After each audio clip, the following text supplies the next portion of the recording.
আপা, রোজ রাতে আমি জামা কাপড় পরাই শুই, কিন্তু সকালে যখন ঘুম থেকে উঠি দেখি শরীরে কোনো কাপড় নাই। রোজ রাতে কেডা জানি ঘুমের মধ্যেই আমার শরীরের কাপড় খুলে ফেলে। কথাটা শুনে আফরোজা বেগম বড় বড় চোখ করে নাইলার মুখের দিকে তাকিয়ে রইলেন। তিনি হতভম্ব। নাইলা তাদের বাড়ির কাজের মেয়ে। গত 2 মাস হলো তাদের সাথে থাকে নাইলা। এর আগেও একবার নাইলা 3-4 দিন ধরে আফরোজা বেগমের পেছনে পেছনে ঘুরেছে একটা কথা বলবে বলে। আফরোজা বেগম যখনই জানতে যান কি বলবি, নাইলা কিছুক্ষণ আমতা আমতা করে কিছু না বলেই চলে যায়। একবার মহা বিরক্ত হয়ে আফরোজা বেগম বললেন, কি বলতে চাস সোজা সাপটা বল। এইবারে যদি বলতে না পারিস তাহলে আমার কাছে আর কখনো কিছু বলতে আসবি না। মানে আপা, আমার একটা মোবাইল লাগবে, গ্রামে কথা বলা লাগে। ফাহাদ ভাইরে কল দিতে কইলেই খ্যাস খ্যাস করে। এই সামান্য একটা কথা বলতে এত ফোনিতা করায় বেশ বিরক্ত হয়েছিলেন আফরোজা বেগম। অবশ্য পরে তাকে কথা বলার জন্য একটা মোবাইল কিনে দেওয়া হয়। এইবারও 3-4 দিন ধরে একটা কথা বলার জন্য আফরোজা বেগমের পেছনে পেছনে ঘুরেছিল নাইলা, কিন্তু প্রতিবারই কিছুক্ষণ আমতা আমতা করে কোনো কিছু না বলেই চলে যায় সে। আফরোজা বেগম ভাবলেন, এইবারও আগের বারের মতোই তুচ্ছ কোনো বিষয় নিয়েই কথা বলতে নাইলা তার পিছু পিছু ঘুরছে। কিন্তু নাইলার কাছ থেকে এই ধরনের একটা কথা শোনার জন্য তিনি মোটেও মানসিকভাবে প্রস্তুত ছিলেন না। নাইলা গত 2 মাস ধরে এই বাড়িতেই কাজ করছে, রাতে এখানেই থাকছে। এর মধ্যে তার কোনো খারাপ আচরণ আফরোজা বেগমের চোখে পড়েনি। মেয়েটা একটু বোকা, তবে সহজ সরল। তার এক বিশ্বস্ত বান্ধবীর কথায় মেয়েটাকে গ্রাম থেকে আনা হয়। এ বাড়িতে সবার আগে ঘুম থেকে ওঠে নাইলা। আর সে কি বলছে, সে যখন ঘুম থেকে ওঠে তখন তার গায়ে জামা কাপড় থাকে না। মেয়েটাকে দেখে মনে হচ্ছে না সে যে মিথ্যা কথা বলছে, বা এই ধরনের একটা মিথ্যা কথা মেয়েটা বলবেই বা কেন। কথাটা শুনে আফরোজা বেগম এতটাই হতভম্ব হয়ে গিয়েছিলেন যে কখন তার হাত থেকে পানির গ্লাসটা মেঝেতে পড়ে টুকরো টুকরো হয়ে পানি চারদিকে ছড়িয়ে পড়েছে তা তিনি খেয়ালই করেননি। নাইলা দ্রুত একটা বেলচা, ঝাড়ু আর তেনা এনে মেঝেটা পরিষ্কার করে ঘর থেকে বেরিয়ে গেল। এর কিছুদিন আফরোজা বেগমের চোখে পড়ল না। নাইলা যে জায়গাটিতে দাঁড়িয়ে কথাটা বলেছিল, তিনি এখনও সেই দিকে হতভম্ব বিহবল দৃষ্টিতে তাকিয়ে রয়েছেন। কিন্তু নাইলা চলে গেছে কখন? কেউ এই ঘরে এই মুহূর্তে প্রবেশ করলে ভাববে আফরোজা বেগম কোনো অদৃশ্য মানুষের দিকে চেয়ে রয়েছেন, যে মানুষটাকে তিনি ছাড়া আর কেউ দেখতে পান না। আফরোজা বেগমের মাথায় এখন অনেক প্রশ্ন। ঘটনাটা যদি সত্যি হয় তাহলে তার পরিবারে একটা বড় বিপদ আসতে চলেছে। এই বাড়িতে কে এমন আছে যার চরিত্রের অধপতন ঘটেছে? এই কথাটা যদি লোক জানাজানি হয় তাহলে তাদের মান সম্মান বলে আর কিছুই অবশিষ্ট থাকবে না। এই বাড়িতে পুরুষ আছে 2জন, আফরোজা বেগমের স্বামী আব্দুর রাজ্জাক আর তাদের একমাত্র পুত্র ফাহাদ। রাজ্জাকের বয়স প্রায় 45। সে মোটেই অতিরিক্ত কামুক স্বভাবের পুরুষ নয়, যে মাত্র 18 বছর বয়সের একটা কাজের মেয়ের উপর এইভাবে খারাপ নজর দিয়ে খারাপ কাজ করতে যাবে। তাছাড়া আফরোজা বেগমের বয়স 36 হলেও তার যৌবন এখনো ফুরায়নি। আর আছে ফাহাদ, ওর বয়স 16 পেরিয়ে 17তে পড়েছে। এবছরে কলেজে ভর্তি হয়েছে। সে অন্য সব ছেলেদের মতো না, বেশ শান্ত, নম্র আর সৎ প্রকৃতির। সে এ ধরনের কোনো কাজ করতে পারে তা আফরোজা বেগমের ধারণার বাইরে। অবশ্য তার নতুন কলেজ বন্ধুদের সম্পর্কে তেমন কিছু জানেন না তিনি। ছেলেদের এই বয়সটা বড়ই ভয়ঙ্কর। নানান অধপতন ঘটতে পারে এই বয়সে খারাপ সঙ্গে। অনেকেই এই বয়সে প্রচণ্ড কামুক হয়ে ধর্ষণের মতো ভয়ঙ্কর অপরাধকে স্বাভাবিক ভাবে। ফাহাদ কি কলেজে খারাপ সঙ্গে পড়েছে? ভাবনার দুনিয়া থেকে বেরিয়ে আসে আফরোজা বেগম। লক্ষ্য করেন ঘরে কেউ নেই। তিনি এতক্ষণ নিজের স্বামী আর ছেলেকে নিয়ে এসব কি ভাবছিলেন, এটা ভেবে তিনি বেশ লজ্জা পেয়ে গেলেন। হয়তো একদিন ঘুমের ঘোরেই কাপড় খুলে গিয়েছিল নাইলার। আর যে কোনো কথাকেই বাড়িয়ে বলার অভ্যাস আছে নাইলার, তাই হয়তো এসব বাজে বাজে কথা বলেছে তাকে। শুধু শুধু মেয়েটার কথা গুরুত্বের সঙ্গে নিয়ে এতক্ষণ বিভ্রান্ত হচ্ছিলেন তিনি। আফরোজা বেগম দ্রুত বিছানা থেকে নেমে নাইলার কাছে গেলেন। নাইলা বাথরুমে জামা কাপড় ধুচ্ছিল। তিনি গিয়েই ধমকে সুরে বললেন, দেখ নাইলা, তুই আমার কাছে এই ধরনের আজগুবি কথাবার্তা আর কোনো দিন বলবি না। আর একবার এই ধরনের কথা শুনলেই তোকে সোজা তোর গ্রামের বাড়িতে দিয়ে আসবো। নাইলার কথাটা শুনে মাথা তুলে কয়েক মুহূর্ত স্বাভাবিকভাবে আফরোজা বেগমের মুখের দিকে চেয়ে রইল। পরক্ষণেই আবার কাপড় ধোয়ায় ব্যস্ত হয়ে পড়ল। আফরোজা বেগম আবার তার ঘরে ফিরে এলেন। প্রথমে নাইলার বলা কথাটা তিনি যতটা গুরুত্বের সঙ্গে নিয়েছিলেন, এখন ততটাই তুচ্ছ বলে মনে হচ্ছে। সকালবেলা হাতে নেওয়া একটা অর্ধসমাপ্ত বই আবার পড়া শুরু করলেন। ফাহাদ আর তার স্বামী বেশিরভাগ সময় বাড়িতে থাকেন না। বাড়ির কাজ সব নাইলাই করে, তাই নিঃসঙ্গতা দূর করতে থ্রিলার উপন্যাস পড়ার একটা অভ্যেস করেছেন তিনি। ভালোভাবেই কেটে যায় তার সময়।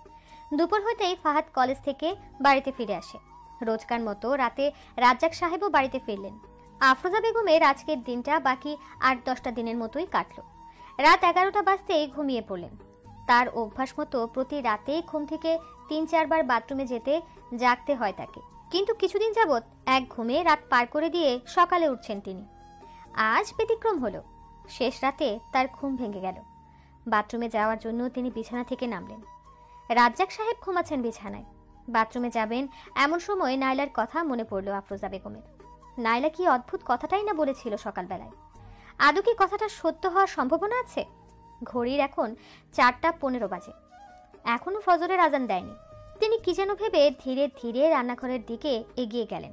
সেখানে নাইলা ঘুমায়। রান্নাঘর পুরোপুরি অন্ধকার। আলোর সুইচটা রান্নাঘরের বাইরে। তিনি আলো জ্বালিয়ে রান্নাঘরে উকি দিতেই পুরো স্তম্ভিত হয়ে গেলেন। নাইলা সম্পূর্ণ নগ্ন হয়ে মেঝেতে শুয়ে রয়েছে। ঘটনার আকস্মিকতায় আফরোজা বেগম দ্রুত আবার আলো নিভিয়ে দিলেন। তিনি ভুল দেখলেন কিনা এটা নিশ্চিত হতে আবার আলো জ্বেলে রান্নাঘরে উকি দিলেন। না, তিনি ভুল দেখেননি। নাইলার সালোয়ার কামিজ ওড়না তার মাথার কাছে গুলটি করে রাখা। কেউ যে এই কাজটা করেছে তা ভালো মতোই বোঝা যাচ্ছে। কেউ যাতে শুনতে না পায় সেভাবে আফরোজা বেগম ধীরে ধীরে নাইলার কাছে গিয়ে তাকে ডাকতে লাগলেন। নাইলার কোনো সাড়াও পাওয়া গেল না। এবার ঘুম ভাঙাতে কাঁধ ধরে জোরে কয়েকটা ঝাঁকা দিলেন তিনি। অবাক কাণ্ড, তাও নাইলার ঘুম ভাঙল না। নাইলার ঘুম তো কখনো এত গাঢ় ছিল না। আর কোনো উপায় না দেখে একটা কাঁথা নিয়ে নাইলার শরীর থেকে রান্নাঘর থেকে বেরিয়ে আলো নিভিয়ে দিলেন তিনি। ফাহাদ দরজা খোলা রেখেই রাতে ঘুমায়। ফাহাদের ঘরে গিয়ে দেখলেন সেও বেঘরে ঘুমোচ্ছে। বাড়িতে তো আর কেউ নেই। তাহলে কাজটা করলো কে? কে মেয়েটার জামা কাপড় এভাবে খুলে ফেলেছে? ফাহাদ এবং রাজ্জাক তো ঘুমোচ্ছে। আচ্ছা, তারা দুজনে কি আসলে ঘুমোচ্ছে, নাকি তাদের কেউ একজন ঘুমের অভিনয় করছে? না, এটা নিয়ে কিছুই ভাবতে পারছেন না তিনি এই মুহূর্তে। আবার ঘরে গিয়ে রাজ্জাক সাহেবের পাশে চুপচাপ শুয়ে পড়লেন তিনি। বাকি রাতে আর ঘুম হলো না তার। সকালবেলা খাবার শেষে রাজ্জাক এবং ফাহাদ তাদের গন্তব্যে চলে গেল। বাড়িতে রইলেন আফরোজা বেগম এবং নাইলা। আজ আর বই পড়তে মন বসছে না তার। কয়েকবার নাইলাকে রাতের প্রসঙ্গে কিছু বলতে গিয়েও বলতে পারলেন না তিনি। ব্যাপারটাকে তিনি যতটা সাধারণভাবে নিয়েছিলেন, ব্যাপারটা আসলে ততটা সাধারণ না। শীঘ্রই কে এই কাজটা করেছে এটা ধরতে না পারলে বড় একটা অঘটন ঘটে যাবে এই সংসারে। তিনি সিদ্ধান্ত নিলেন আজ রাতে না ঘুমিয়ে ঘুমের অভিনয় করে নাইলাকে পাহারা দেবেন তিনি। রাত জাগবেন বলে দিনে একটু ঘুমিয়ে নিতে চাইলেন, কিন্তু ঘুম আসলো না কিছুতেই। রাত 11টা হতেই সবাই ঘুমিয়ে পড়ল। আফরোজা বেগম শুধু ঘুমের অভিনয় করে চোখ বন্ধ করে রইলেন। বেশ কয়েক ঘন্টা তিনি নির্ঘুমে কাটিয়ে দিলেন এইভাবেই। হঠাৎ তার চোখ লেগে এলো। যখন ঘুম ভাঙল আঁতকে উঠলেন তিনি। ঘড়িতে দেখলেন রাত 4টার কিছু বেশি। রাজ্জাক ঘুমোচ্ছে। অনেকটা সময় চলে গিয়েছে। তিনি দ্রুত উঠে রান্নাঘরে গেলেন। সেই একই দৃশ্য। নাইলার গায়ে জামা কাপড় নেই। তিনি কিছুই বুঝতে পারছেন না। ঘুমের সুযোগে রাজ্জাক এসেছিল নাকি ফাহাদ? নাইলাকে বেশ ভালো করেই ডাকলেন আজও, কিন্তু উঠল না সে, যেন অজ্ঞান হয়ে আছে। এটা আরও বেশি আশ্চর্যের। থ্রিলার উপন্যাস পড়তে পড়তে একটা জিনিস বুঝেছেন আফরোজা বেগম, যে কোনো বড় রহস্য সমাধান করতে ছোট ছোট ক্লু ধরে এগোতে হয়। আফরোজা বেগমের চোখ গেল ঘুমন্ত নাইলার মাথার কাছে একটা কাচের জগে। এই জগটা থেকে নাইলা পানি খায়। হতে পারে এই জগটাতে কেউ ঘুমের ওষুধ মিশিয়ে দেয় রোজ, যার ফলে রাতে নাইলা আর জাগে না। এই সুযোগেই ধস্তাধস্তি ছাড়া কেউ তার সঙ্গে খারাপ কিছু করতে চায়। ছি ছি, এসব কি ভাবছেন তিনি? না, এমনটা হতেও পারে না। হলে এত ডাকার পরও নাইলা উঠবে না কেন? নানান চিন্তা ঘুরপাক খেতে থাকে আফরোজা বেগমের মাথায়। অবশেষে একটা বোতল এনে জগ থেকে কিছু পানি ঢেলে নিলেন তাতে। তারপর নাইলার গায়ে কাঁথা মুড়িয়ে আবার নিজের ঘরে চলে এলেন। পরের দিন সকাল 9টা। ফাহাদ কলেজে এবং রাজ্জাক সাহেব অফিসে চলে গিয়েছেন। নাইলাকে একা বাড়িতে রেখে আফরোজা বেগম গেলেন তার এক পরিচিত বান্ধবীর ল্যাবে। বান্ধবীর নাম ফারহানা। তিনি ফরেনসিক ডাক্তার। তার কাছে সেই পানির বোতলটা দিয়ে তিনি পরীক্ষা করতে বললেন এর ভেতরে ঘুমের ওষুধ মেশানো আছে কিনা।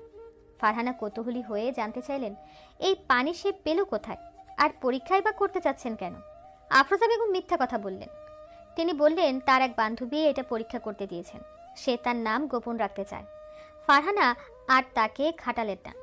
বললেন বোতলটা রেখে যেতে, পরে পরীক্ষা করে তাকে কল করে এই বিষয় সম্পর্কে জানাবেন। আফরোজা বেগম বাড়ি চলে এলেন। বিকেল গড়িয়ে সন্ধ্যা হয়ে গেল। ফারহানাকে তিনি কয়েকবার কল দিলেন, কিন্তু সে ধরল না। তিনি এবার কিছুটা স্বাভাবিকভাবে ঘটনাটার ব্যাপারে চিন্তা করছেন। তিনি কি শুধু শুধু তার আপন ছেলে আর স্বামীকে সন্দেহ করছেন? ফাহাদ বা রাজ্জাক কেউ যদি এটা জানতে পারে, তাহলে তাদের কাছে তিনি কতটা ছোট হয়ে যাবেন। এটা তো হতে পারে যে নাইলার কোনো বড় সমস্যা রয়েছে, তাদের না। নাইলা বেশ রূপবতী না হলেও তার চেহারা তেমন খারাপ না। হতে পারে কোনো খারাপ জিন তার উপর আসর করেছে। সে ঘুমন্ত অবস্থায় নাইলার সঙ্গে খারাপ কিছু করতে চায়, বা নাইলার কোনো মানসিক রোগ রয়েছে যাতে সে নিজে নিজেই রাতে তার জামাকাপড় খুলে ফেলে, অথচ তার মনে থাকে না। আসলেই তো এমন কিছু হতেও তো পারে। এটা এতক্ষণ তার মাথায় আসেনি কেন? তিনি শুধু শুধু ফাহাদ আর রাজ্জাককে সন্দেহ করছেন। আফরোজা বেগম এবার কিছুটা স্বস্তির নিঃশ্বাস নিলেন। এমন সময় হঠাৎ তার মোবাইলে ফারহানার নম্বর থেকে একটা কল এলো। আফরোজা বেগম দ্রুত কল ধরলেন। ফারহানা যা বলল তা শুনে আফরোজা বেগম পুরোই স্তম্ভিত হয়ে গেলেন। তার সন্দেহ ঠিকই, নাইলার জগের পানিতে ঘুমের ওষুধ মেলানো থাকে প্রতি রাতে। কারণ ওই পানি পরীক্ষা করে ঘুমের ওষুধের অস্তিত্ব পাওয়া গেছে, যা খেলে কয়েক ঘন্টা মরার মতো পড়ে থাকবে যে কোনো মানুষ। কিন্তু এই জঘন্য কাজটা কে করে, এটাই বুঝতে পারছে না তিনি। নিজের আপনজনদের যে এভাবে সন্দেহ করতে হবে, এটা তিনি স্বপ্নেও কল্পনা করেননি। তবে আজ রাতে যে করেই হোক আসল অপরাধীকে তিনি ধরবেনই। কিন্তু কে সে?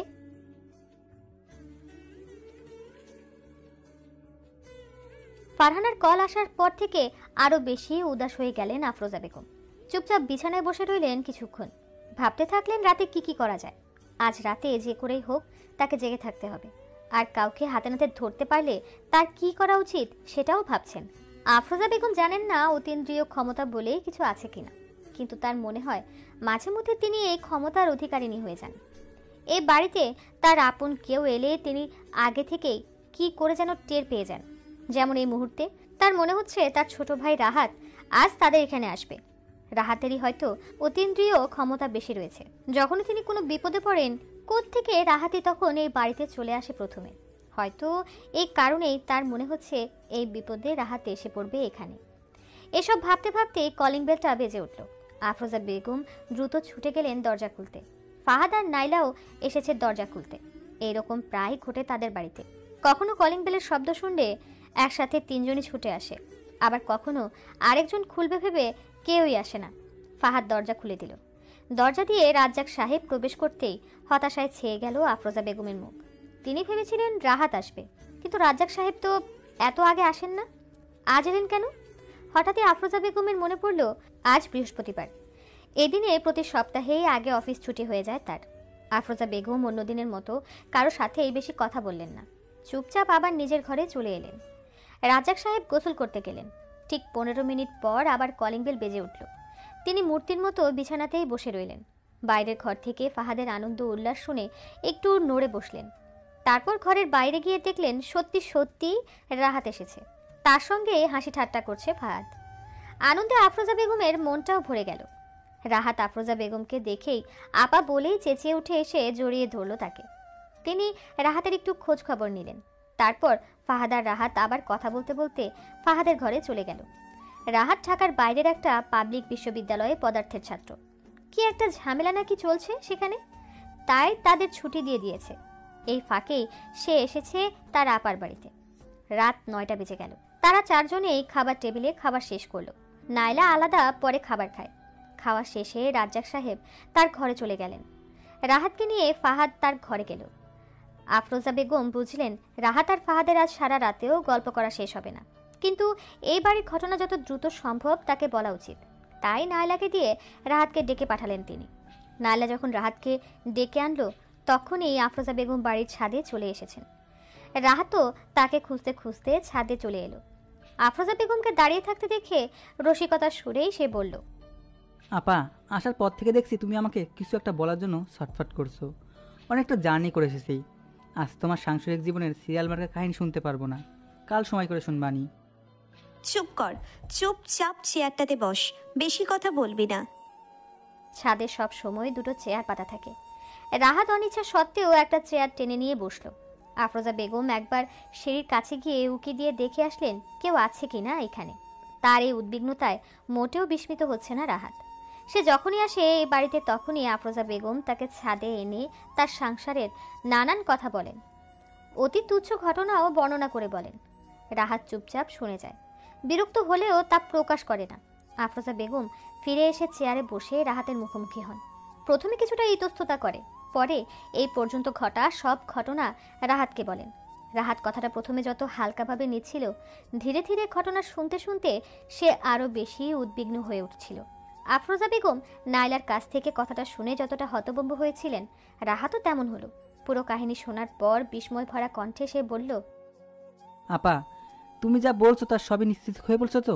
আমার কিন্তু সব কিছু কেমন যেন গুলিয়ে যাচ্ছে। ঘুমের ওষুধের ব্যাপারটা আমাকে আরও বেশি ভাবাচ্ছে। ভাত বা দুলাভাইয়ের মধ্যে কেউ এমন কাজ করতে পারে এটা আমি ভাবতেও পারছি না। কয়েক মুহূর্ত কেউ আর কোনো কথা বলল না।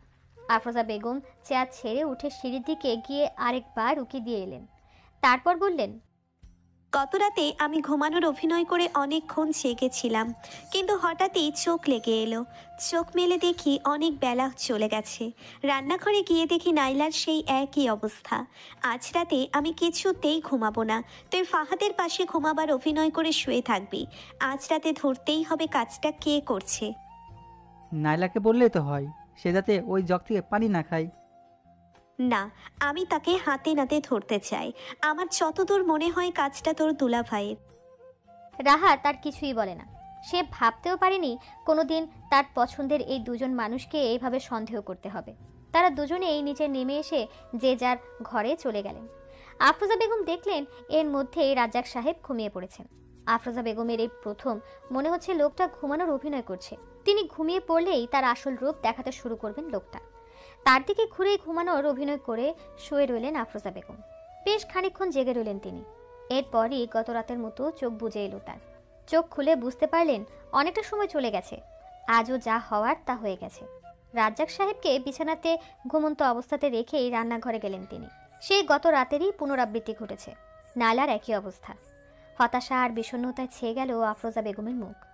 হঠাৎ তার মনে পড়ল সে না হয় ঘুমিয়ে পড়েছিল, রাহাতও তো জেগে আছে। তাকে ডাকা যাক। সে যদি বলে ফাহাদ রাতে বিছানা থেকে ওঠেনি, তাহলে নিশ্চিত হওয়া যাবে কাজটা রাজ্জাক সাহেবই করেছে। তখন রাজ্জাক সাহেবকে একটু চেপে ধরতে সব সত্য বলতে বাধ্য হবেন তিনি। আফরোজা বেগম ধীরে ধীরে ফাহাদের ঘরের ভেতরে ঢুকে আস্তে আস্তে রাহাতকে ডাকতে লাগলেন, কিন্তু সেও ঘুমিয়ে পড়েছে। তার ডাকে সাড়া দিচ্ছে না। এবার আফরোজা বেগমের মেজাজ গেল বিগড়ে। তিনি হিতাহিত জ্ঞান হারিয়ে ফাহাদকে পরোয়া না করেই জোরে জোরে রাহাতকে ডাকতে লাগলেন, কিন্তু রাহাত উঠল না, মরার মতো পড়ে আছে। অথচ শ্বাস তো চলছে। এত জোরে ডাকায় ফাহাদেরও ঘুম ভেঙে যাওয়ার কথা, সেও ঘুমোচ্ছে। তিনি ফাহাদেরও কাঁধ ধরে জোরে জোরে ঝাঁকিয়ে ডাকতে লাগলেন। এ কি, সেও উঠছে না? আফরোজা বেগমের বিস্ময়ের সীমা রইল না। তিনি দ্রুত তার ঘরে গিয়ে রাজ্জাক সাহেবকে জোরে জোরে ডাকতে লাগলেন, কিন্তু তিনিও উঠলেন না। এরা সবাই যেন বেঁচেও এখন মরা। আফরোজা বেগম ধপাস করে মেঝেতে বসে পড়লেন। তার মাথায় কিছুই ঢুকছে না। বাসায় হচ্ছেটা কি এসব? তিনি এখন পাগল হয়ে যাবেন। এই বাড়িতে এত রাতে তিনি এখন পুরোই নিঃসঙ্গতা অনুভব করছেন। একটা অচেনা ভয় তাকে চেপে ধরেছে। তিনি চারদিকে তাকাতেই এক অচেনা ভয়ে হিম হতে শুরু করলো তার শরীর। তিনি ভয়ে ভয়ে চোখ বন্ধ করে বিছানায় উঠে রাজ্জাক সাহেবকে জড়িয়ে ধরে শুয়ে পড়লেন। সকাল সকালই তার ঘুম ভাঙল। রাজ্জাক সাহেব তখনও ঘুমোচ্ছেন। রাতের পুরো ঘটনা তার মনে পড়ল। তিনি বিছানা থেকে নেমে দেখলেন কারো ঘুম ভেঙেছে কিনা। সবাই এখনো ঘুমোচ্ছে। ঘরে অনেকগুলো শিশি বোতল ছিল। আফরোজা বেগম ফাহাদের ঘরের পানির জগ থেকে কিছুটা পানি একটা শিশিতে ঢেলে নিলেন। নিজের ঘরের জগের পানির থেকেও একটা শিশিতে পানি নিলেন। সকাল হলেই জগ ধুয়ে পানি পরিবর্তন করে নাইলা। রাতেও অবশ্য পানি দিয়ে যায় সে। পানির শিশিগুলো এক জায়গায় লুকিয়ে রাখলেন তিনি। শুক্রবার হওয়ায় ফাহাদ এবং রাজ্জাক সাহেব একটু বেলা করে উঠেন এই দিনে। আফরোজা বেগম সকাল থেকেই উদাস হয়ে ছাদে বসে রইলেন। সকালের ঠান্ডা বাতাসও তার মনকে ঠান্ডা করতে পারছেন না। হঠাৎই দেখলেন ছাদে রাহাত উঠে এসেছে। রাহাত ছাদে উঠেই আফরোজা বেগমের সামনে এসে অনুতাপের সুরে বললেন, সরি আপা, রাতে ঘুমিয়ে পড়েছিলাম। জার্নি করে আসায় শরীরটা মনে হয় একটু বেশিই ক্লান্ত ছিল। অনেক কষ্ট করেও চোখটা খুলে রাখতে পারলাম না।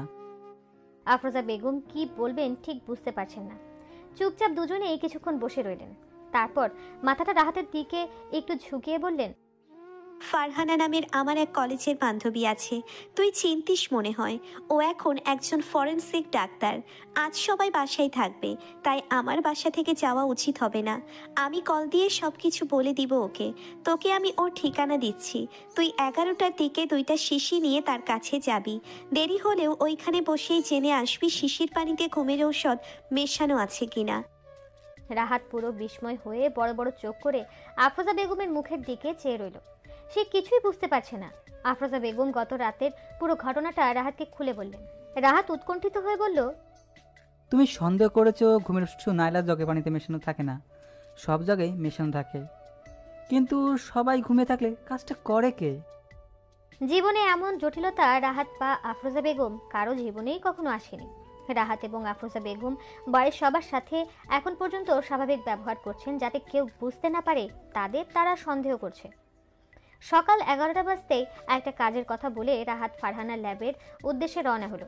ফাহাদও তার সাথে যেতে চাইল। রাহাত অনেক কষ্টে বুঝিয়ে তাকে থামালো। ফাহাদ বেশ অবাক হলো। মামা কখনো তার সাথে এমন ব্যবহার করে না। রাজ্জাক সাহেবও আফরোজা বেগমের ব্যবহারে কিছুটা অবাক হলেন। প্রতি শুক্রবারে তিনি ফ্রি থাকেন। এই দিনে আফরোজা বেগমের সাথে নানান বিষয়ে কথা বলেন তিনি। কখনো আবার বাড়ির বাইরে একটু বেরিয়েও আসেন। কিন্তু আজ যেন আফরোজা বেগম তাকে এড়িয়ে চলছে। দুপুর 2টা পর্যন্ত রাহাতের জন্য অপেক্ষা করলেন আফরোজা বেগম। রাজ্জাক এবং ফাহাদের সঙ্গে খাবারও খেলেন না তিনি। সারাক্ষণ ছটফট করতে লাগলেন। দুপুর 3টে নাগাদ রাহাত ফ্যাকাশে মুখ করে বাড়ির ভেতরে ঢুকল। তার হাতে একটা শপিং ব্যাগ, ফাহাদের জন্য একটা পাঞ্জাবি তাতে। ফাহাদকে দেখেই মুখে এক হাসি ফুটিয়ে তার দিকে ব্যাগটি এগিয়ে দিল। ফাহাদ অনেক খুশি হলো। তাহলে মামা এর জন্য বাইরে গিয়েছিলেন? ফাহাদ পাঞ্জাবি নিয়ে তার ঘরে চলে গেল। আফরোজা বেগম রাহাতকে নিয়ে আবার ছাদে গেলেন। রাহাতের কথা শুনে তিনি একটা দীর্ঘশ্বাস ফেললেন। তার ধারণাই ঠিক হয়েছে। ফাহাদের ঘরের পানি এবং তার ঘরের পানিতেও ঘুমের ওষুধ মেশানো ছিল। আফরোজা বেগম ধপাস করে চেয়ারে বসে পড়লেন। চোখ বন্ধ করে তলিয়ে গেলেন চিন্তার সাগরে। এই বাড়ির কেউ তো একজন তার সাথে খেলা খেলছে, যাকে তিনি ধরতে পারছেন না। এই বাড়ির সবারই অভ্যেস ঘুমানোর আগে পানি খাওয়া। রাতে ঘুম থেকে জেগেও এরা পানি খায়।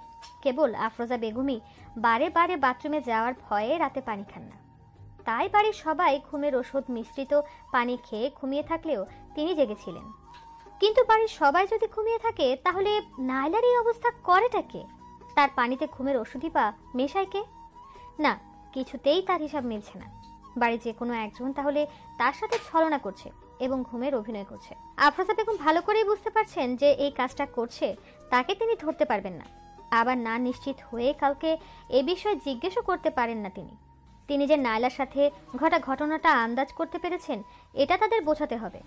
যার মনে পাপ আছে সে এতেই সতর্ক হয়ে যাবে। তার নাম না হয় নাই জানলেন তিনি, হয়তো এতে নিজেকে শুধরেও নিতে পারে অপরাধী। আফরোজা বেগম অনেকটা উদাস কণ্ঠেই রাহাতকে বললেন, আর কিছুই করার নেই আমাদের। নাইলাকে তার গ্রামের বাড়ি পাঠিয়ে দিব, কিন্তু এখন কদিনও আমার সাথে এক ঘরে ঘুমাবে। আর তোর দুলাভাই ফাহাদ আর তুই আর এক ঘরে। রাহাত কিছুই বলল না। বিকেল গড়িয়ে সন্ধ্যা পেরিয়ে রাত এলো। তারা সকলে একসাথে রাতের খাবার শেষ করলেন। খাবার শেষে আফরোজা বেগম গম্ভীর কণ্ঠে ঘোষণা দিলেন, এখন থেকে আমি আর নাইলা এক ঘরে ঘুমাবো।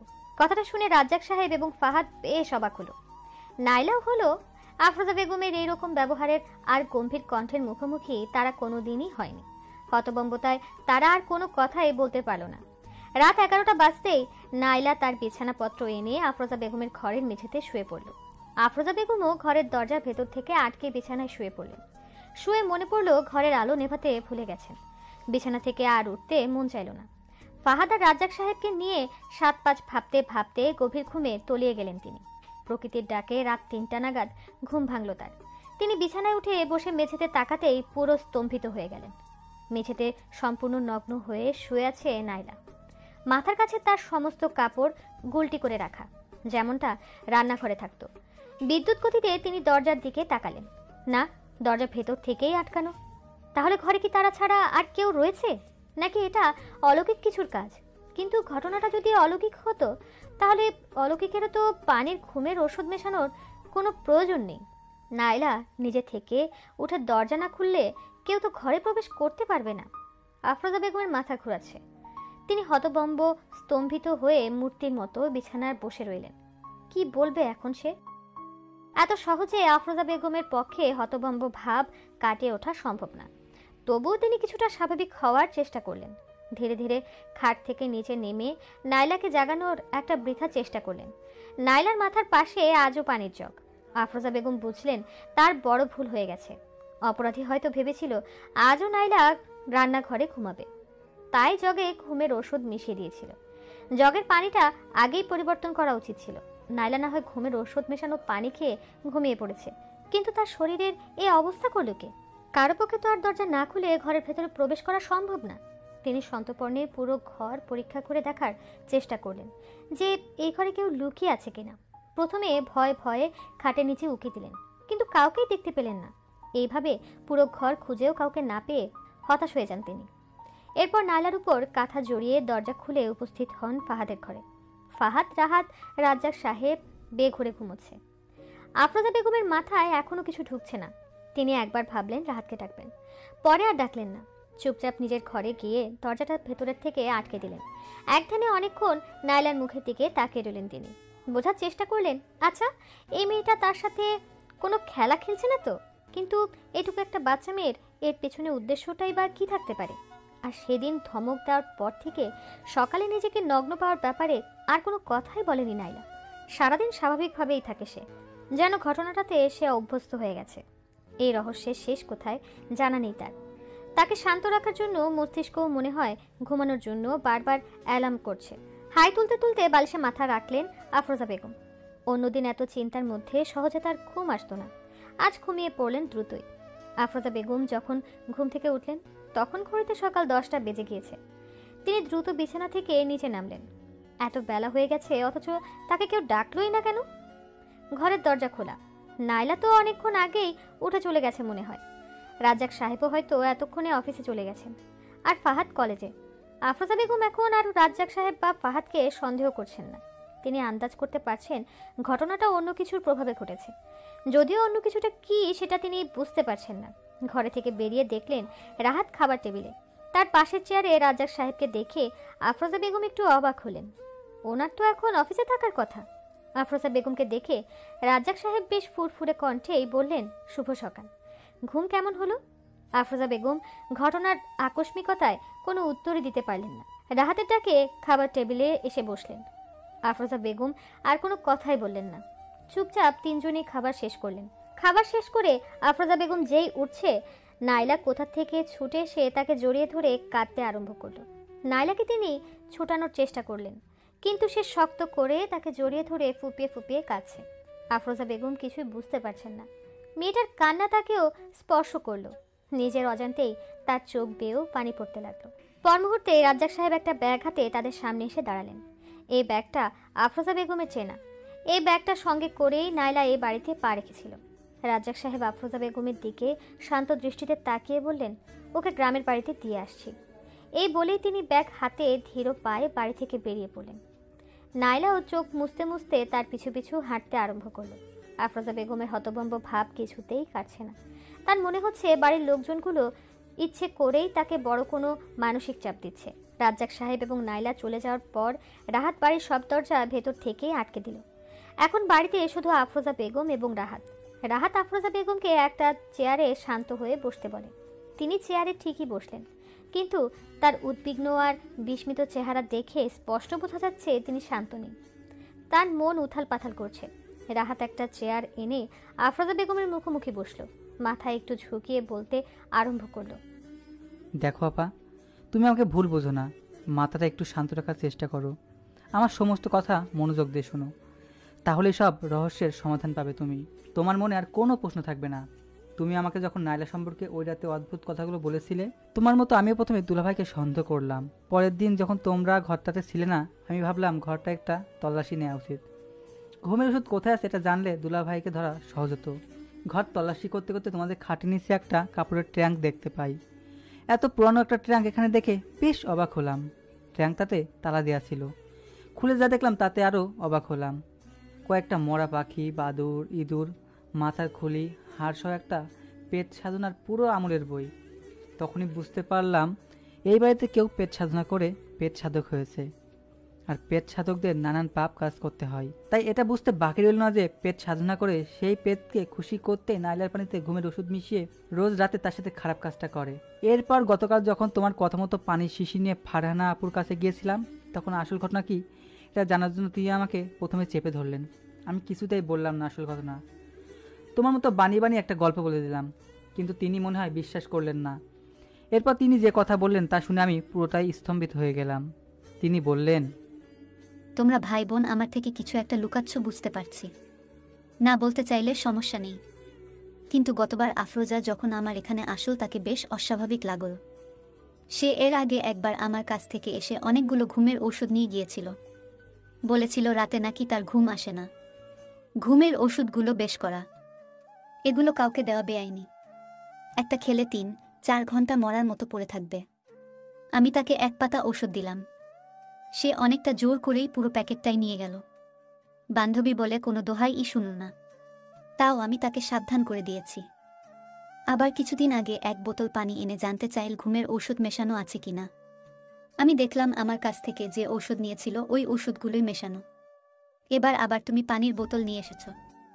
আফরোজা কি ঘুমের ঔষধ নিয়ে কোনো গবেষণা করছে নাকি? তার আচরণও অস্বাভাবিক, তার দিকে একটু নজর রেখো। একসাথে এই ঔষধ অনেকগুলো খেলে মৃত্যু পর্যন্ত হতে পারে। আমার কাছে ঘটনাটা অনেকটাই পরিষ্কার হলো তখন।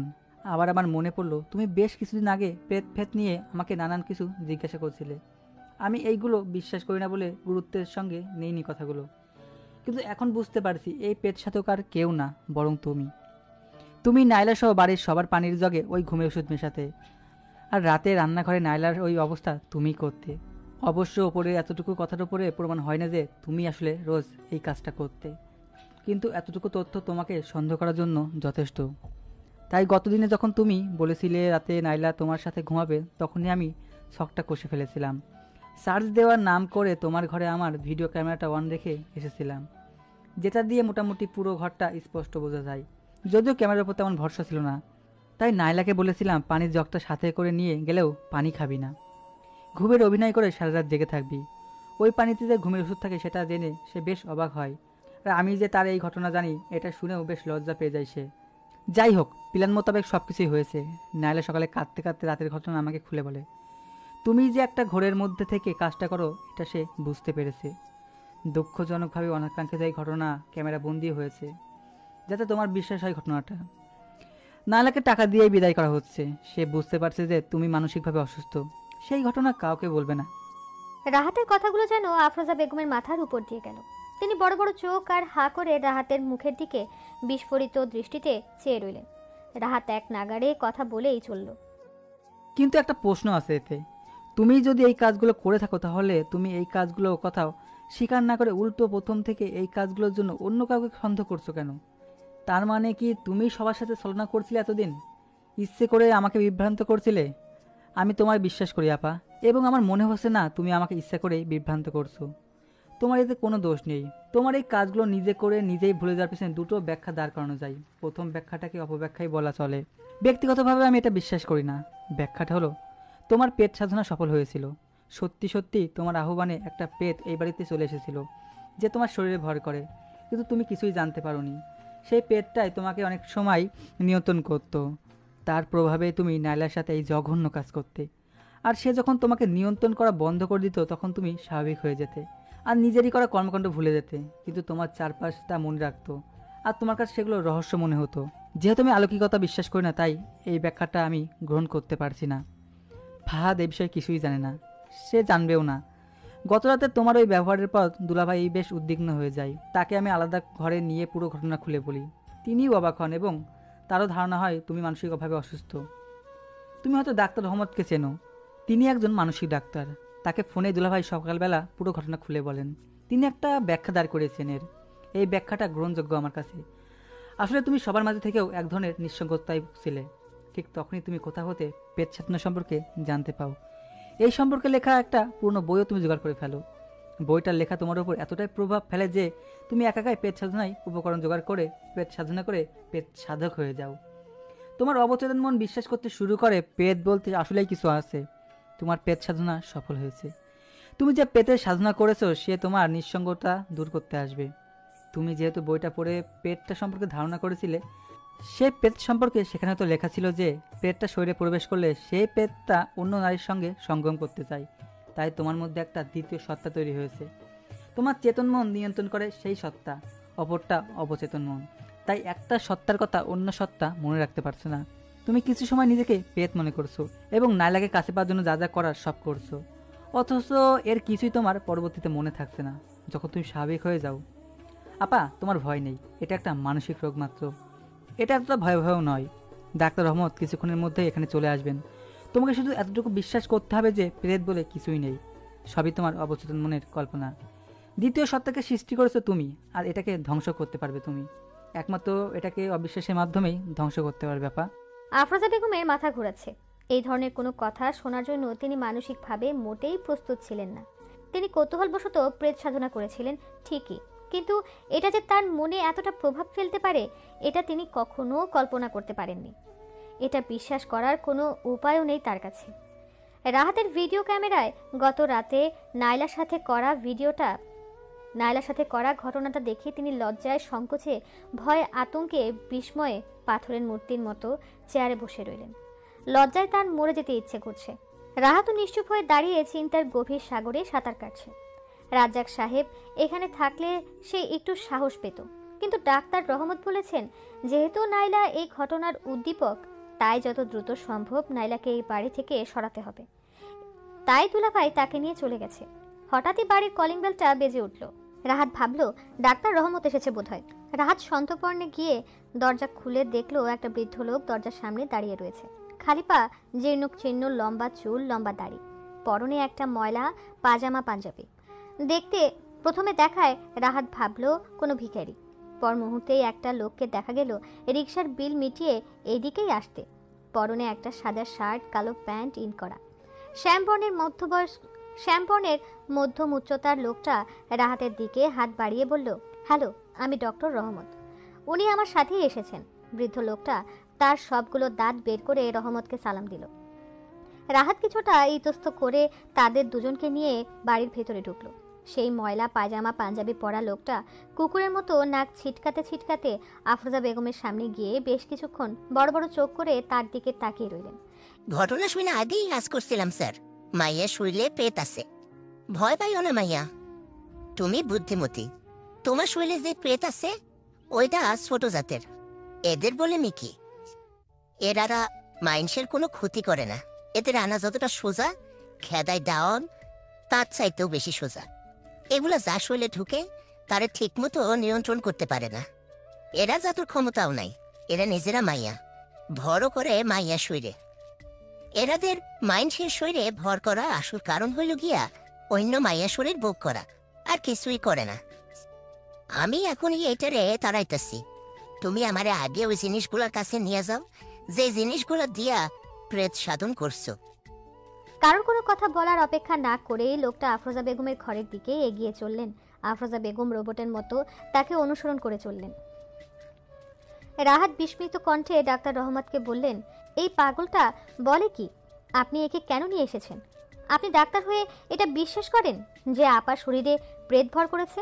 ডাক্তার রহমত তার এক হাত রাহাতের কাঁধে রেখে মুচকি হেসে বললেন, দেখো, আমি এবং তুমি দুজনেই জানি প্রেত বলে কিছু নেই, কিন্তু তোমার আপা এটাকে বিশ্বাস করেন। এতটাই বিশ্বাস করেন যে তার মতে এই রূপ প্রভাব ফেলেছে প্রেত বলে এক অচেনা বস্তু আছে। প্রেতের প্রতি তার মনে বিশ্বাসটা এসেছে প্রেত সাধনার মাধ্যমে। তাই তার মন থেকে প্রেতটা দূর করতে হবে প্রেত সাধনার মাধ্যমেই। আমি আর তুমি জানি প্রেত বলে কিছু নেই, কিন্তু সে ভাববে প্রেত সাধনার মাধ্যমে সে প্রেত এনেছিল, আর প্রেত সাধনার মাধ্যমে সে দূর হয়েছে। রাহাত আবারও অবাক কণ্ঠে বলল, তার মানে এই লোকটা জাল পেট সাধক? ডাক্তার রহমত এবার কণ্ঠটাকে একটু নিচু করে উত্তর দিলেন, না, এই লোকটা 50 বছরেরও বেশি সময় নিয়ে নাকি প্রেত সাধনার সাথে জড়িত। লোকটার সাথে পরিচয়ের ঘটনা অনেক বড়, এখন বলা সম্ভব না। তিনি নাকি এখন প্রেত সাধারক থেকে প্রেত খাদক হয়ে গেছে, প্রেত ধরে আর গপাগপ গিলে। এ কথা বলে হাসতে লাগলেন। এই পরিস্থিতিতে ঠাট্টা মোটেও পছন্দ হয়নি রাহাতের। রাহাত এবং ডাক্তার রহমতও তাদের পিছু পিছু আফরোজা বেগমের ঘরে ঢুকলেন। খাটের নিচ থেকে ওই ট্রাঙ্কটা বের করলেন লোকটা। একটা একটা উপকরণ মেঝেতে সাজিয়ে রাখলেন ট্রাঙ্ক খুলে। লোকটাকে দেখে তেমন পড়ালেখা জানে বলে মনে হয় না, তবু সে প্রেত ধারণার বইটার দিকে লোভাতুর দৃষ্টিতে কয়েক পলক তাকিয়ে রইলেন তিনি। এরপর বইটা নিজের ঝুলির মধ্যে ভোরের দাঁত বের করে রাহাতের দিকে তাকিয়ে বললেন, এইটা সাবধানে নষ্ট করতে হইব, এইটা আমি পরে নষ্ট করব। এরপর আফরোজা বেগমকে মেঝেতে বসতে বললেন। আফরোজা বেগম বসলেন। আফরোজা বেগমের সামনে তিনি প্রেত সাধনার সময় যে যে উপকরণ ব্যবহার করেছিলেন তা সাজিয়ে রাখা। তিনি এক দৃষ্টিতে সেগুলো দেখতে লাগলেন। তার মাথা সত্যি এলোমেলো হয়ে গেছে। তাকে যা বলা হচ্ছে তিনি তাই করছেন। সাধক লোকটা তার ঝুলি থেকে একটা খালি কাচের বয়াম আর পানি ভর্তি একটা বোতল বের করলেন। সেই পানির কয়েক ফোঁটা আফরোজা বেগমের শরীরে ছিটিয়ে দিতেই আফরোজা বেগম ব্যথার আর্তনাদে চেঁচিয়ে উঠলেন, যেন এটা কোনো পানি না, ভয়ঙ্কর অ্যাসিড। ডাক্তার রহমত রাহাতকে বিড়বিড় করে বলতে লাগলেন। মনের প্রভাব এবার শরীরে কাজ করছে। এরপর সাধক লোকটা তার ঝুলি থেকে কয়েকটা কাঠের টুকরো বের করে ঘরের ভেতরেই আগুন জ্বালালো। প্রেত সাধনার একটা করে উপকরণ সেই আগুনে ফেলে পোড়াতে লাগলেন। সবকিছু রাহাতের কেমন অসহ্য লাগছে। আকস্মিক লোকটা তার বোতলের অর্ধেক পানি আফরোজা বেগমের মাথায় ঢেলে তার ঝুলি থেকে এক মুটকি মাটি বের করে মুঠো করে আফরোজা বেগমের কপালে ধরে রাখলেন। এবার আফরোজা বেগম বিকট আওয়াজ করে চেঁচিয়ে সাথে সাথেই মেঝেতে লুটিয়ে পড়লেন। রাহাত আর ডক্টর রহমতের সকল যুক্তিকে পেছনে ফেলে একটা অবয়বহীন কালো ছায়া ধোঁয়ার মতো আফরোজা বেগমের শরীর থেকে বেরিয়ে এসে খালি কৌটায় প্রবেশ করল। সাধক লোকটা সাথে সাথে বোয়ামের মুখা বন্ধ করে ফেললেন। সন্তর্পণে দাঁড়িয়ে রাহাত এবং ডাক্তার রহমতকে বললেন, এটার পরে এই পানি দিয়েই খাওয়া ফেলাম, সূর্য ডুবার আগে খাইয়া কোনো ফল নাই। এই বলে এই বয়ামটা তার ঝুলিতে ঢুকিয়ে ধীরে ধীরে বাড়ির বাইরের দিকে এগিয়ে চললেন। রাহাত বিস্ময় ভরা দৃষ্টিতে ডাক্তার রহমতের মুখের দিকে তাকালো। ডাক্তার রহমত কাঁপা কাঁপা কণ্ঠে বিড়বিড় করতে লাগলেন, এরা ভয়ঙ্কর দুরন্তর প্রকৃতির মানুষ। লোকটা আমাদের হ্যালুসিনেট করেছে। আমরা যা দেখলাম পুরোটাই হ্যালুসিনেশন।